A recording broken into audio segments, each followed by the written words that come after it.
Hai guys, sebelum lanjut nonton videonya, jangan lupa untuk klik tombol like and subscribe-nya. Dan jangan lupa juga nyalain notifikasinya, supaya pada saat gue upload video baru, kalian yang tahu duluan guys. Thank you guys.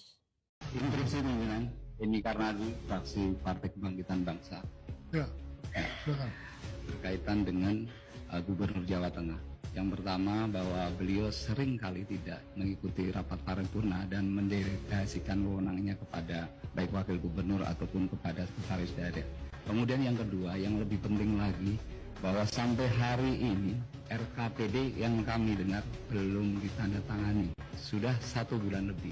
Artinya apa? Ketika beliau masih menjabat sebagai Gubernur Jawa Tengah dan kami sering mendengar dari beliau sendiri bahwa beliau ketika ditanya tentang calon presiden, beliau selalu menjawab bahwa hari ini beliau fokus untuk mengurusi Jawa Tengah. Tapi faktanya sampai hari ini, bahkan hajat hidup pemerintah Jawa Tengah maupun rakyat Jawa Tengah melalui RKPD tahun 2023 sampai hari ini belum ditandatangani.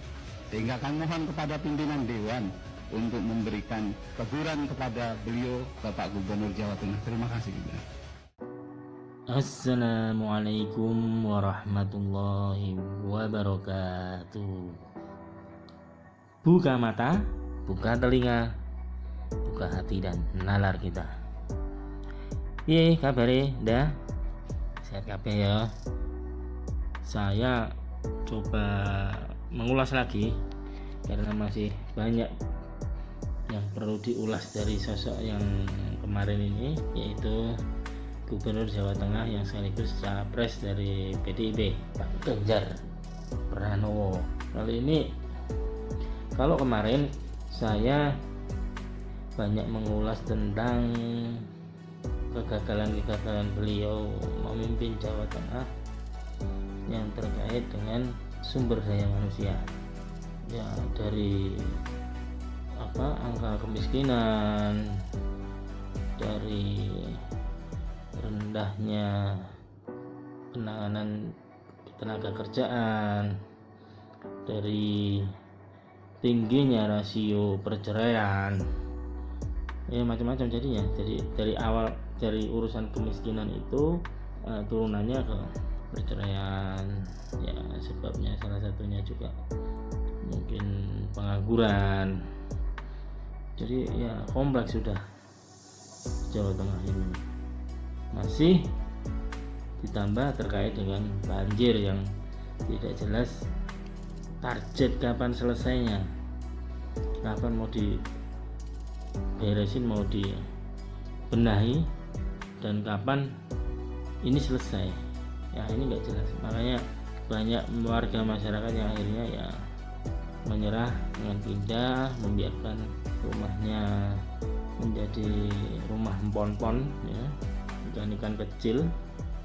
Ya bagaimana lagi kan, itu salah satu kegagalan Pak Ganjar yang akan kita bahas ini, dalam artian kegagalan secara infrastruktur, menangani banjir rob, itu kegagalan infrastruktur. Kalau kemarin yang kita bahas adalah kegagalan terkait dengan sumber daya manusia, tingginya angka pengangguran, tingginya rasio perceraian, tingginya tenaga kemiskinan, dan macam-macam itu terkait dengan sumber daya manusia.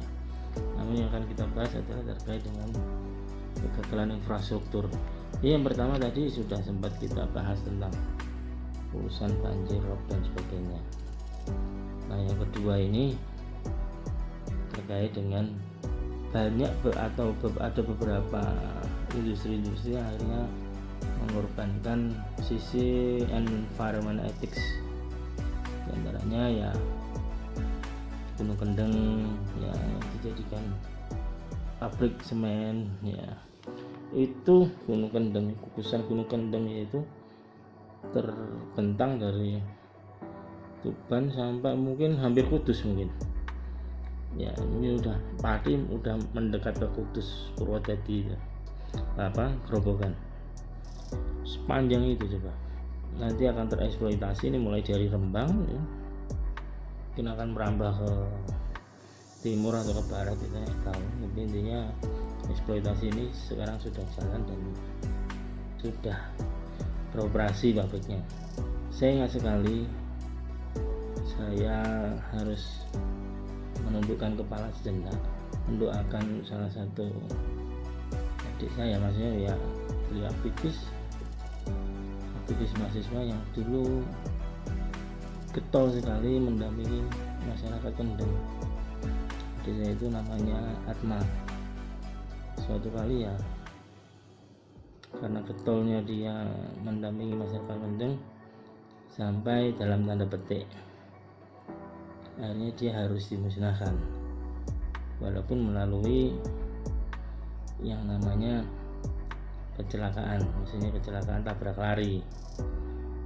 Saksi mata yang di sana melihat yang nabrak itu ya orangnya gondrong-gondrong gitu dan sudah berbolak-balik di situ cukup lama sekitar rumah dia. Pada saat Atma keluar dari jalan di rumah dia itu, jalan kampung dia itu, dan mendekati dekat pom bensin di daerah jalan masuk rumah dia, maksudnya jalan masuk ke tidak di daerah Kendal tapi tidak masuk di Pantura, masuk lagi gitu pom bensin itu, maka motornya ditabrak oleh mobil entah Avanza entah Xenia, platnya F. Dan saat itu adik saya Atma itu ya meninggal di tempat. Dia adalah aktivis dari Fakultas Hukum Unisula itu, dan semua masyarakat Kendeng datang ke rumah dia, melayat ke rumah dia sampai semua orang kagum dan benar-benar melihat ini orang di rumah biasa saja tapi ternyata di sananya dia bermanfaat bagi orang-orang Kendeng. Semoga Allah menyayangi beliau. Kembali ke ini tadi, saya menganggap apapun ceritanya banyak alam yang dikorbankan untuk kepentingan industri di zaman pemerintahan Pak Ganjar ini. Ya salah satunya itu Kendeng itu yang jadi pabrik semen. Selain juga Wadas, masyarakat Wadas yang habis-habisan kayak apa dia. Kalau kita melihat video-video yang ada itu ya, didatangi oleh polisi-polisi berlima-lima seperti itu ya, diteror masyarakatnya supaya mau menyetujui lingkungannya ini dikorbankan untuk pembangunan, terlepas ini sesuatu hal yang baik atau tidak. Namun yang jelas banyak sekali studi AMDAL-nya yang hari ini belum clear.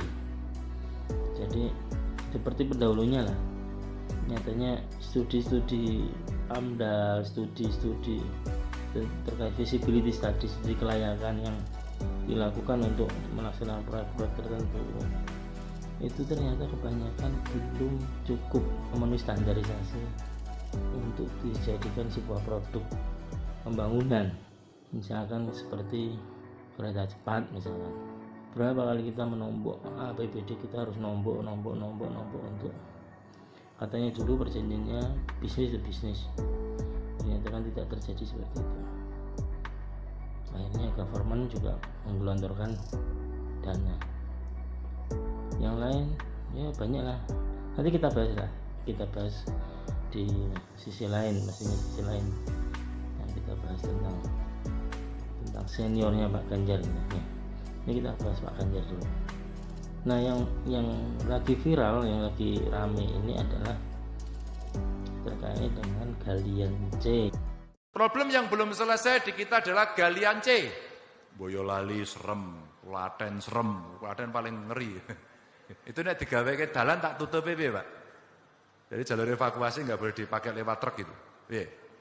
Ini soalnya galian C itu kalau kita sikat semua ketemunya koncone dhewe. Tibake kowe ta, Bro. Tibake kowe, Bro gitu.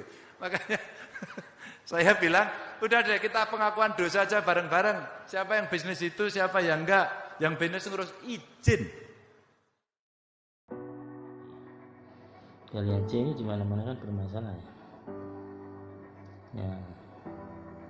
Pada saat galian C ini ada videonya Pak Ganjar yang terkait itu. di daerah ini ngeri, di daerah ini ngeri. Ya nanti kalau di ini ternyata temennya sendiri, ini temennya sendiri, kamu toh, lah akhirnya kan nggak jelas penyelesaiannya, karena semua itu adalah orang-orang yang mempunyai sandera terhadap dia. Jadi ya akhirnya beliau juga tidak merdeka dalam melakukan banyak hal pembangunan di Jawa Tengah. Nah ini ironi saat kita mencoba untuk membangun negeri ini dengan baik, dengan cara yang seksama dan jelas visibility study-nya segala macam. Tapi yang terjadi justru banyak orang-orang yang menggampangkan tanpa visibility study, yang penting dibangun, yang penting ini, yang penting menghasilkan ini, yang penting menghasilkan ini. Ya akhirnya rusak negeri ini di tangan pemimpin-pemimpin yang seperti itu.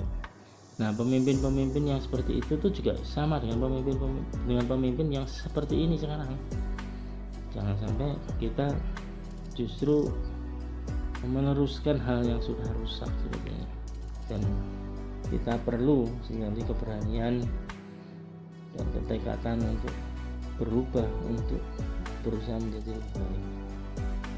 Namun andai kata perubahan itu tidak membuat lebih baik, paling tidak pahala kita untuk merubah diri ini sudah kita ambil, sudah bisa kita jalankan. Karena apa? Karena ini bagian dari ikhtiar. Di dalam agama juga, jika kamu melakukan sebuah perubahan, maksudnya melakukan sebuah perubahan, maka pahalanya satu, walaupun itu salah, ya kan? Kalau itu benar, pahalanya dua. Jika tidak melakukan perubahan, ya nggak ada dapat pahala. Artinya paling minimal kita ambil pahala satu itu. Namun saya yakin belajar dari kesalahan-kesalahan yang sudah kita lampaui, yang sudah kita jalani, kita tidak mau melakukan kesalahan-kesalahan itu lagi. Kita tidak mau mengambil hal-hal yang kesalahan-kesalahan yang remeh-temeh yang ternyata itu berulang. Kita ini kan bukan keledai, kita ini manusia yang berpikir, manusia yang bisa menilai ini baik ini tidak. Yang jelas kita pun sebagai manusia harus selalu mensyukuri perbedaan dan mengikhtiarkan selalu persatuan. Wassalamualaikum warahmatullahi wabarakatuh.